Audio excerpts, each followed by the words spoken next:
With decreased stigma surrounding the medical marijuana industry, more professionals are being drawn to the field. The result has been a new wave of technological innovation in the field of cannabis. I went to the Imperius Expo to learn more about advancements in the most rapidly growing medical marijuana option, concentrates. Eating it in a capsule form is probably the best method of taking medication. There's no burning of carcinogens. The absorption's a lot different, so the health risks are a lot less.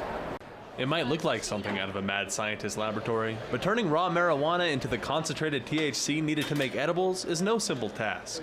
The popular butane extraction method can be extremely dangerous for unqualified hobbyists. In 2015 alone, 30 people were injured in meth lab-like explosions across the state of Colorado.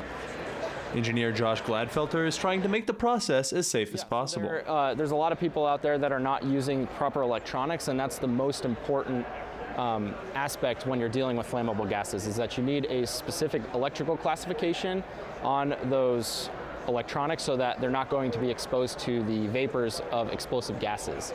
Concentrates yield about a quarter of the original weight of the cannabis being processed. Centurion process machines like their cotton gin-esque trimmer make processing marijuana faster and easier than ever.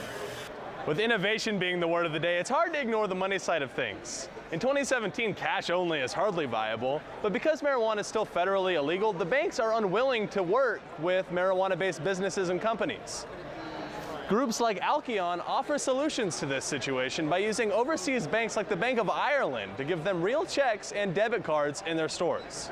With this budding industry comes a need for connection.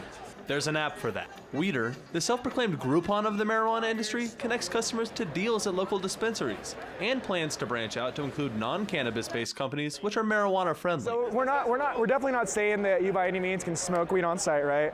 But what we are saying is that maybe you support the industry. Maybe you don't mind that somebody comes in after they've medicated because they are truly a medical marijuana patient, and so you're more open to that idea.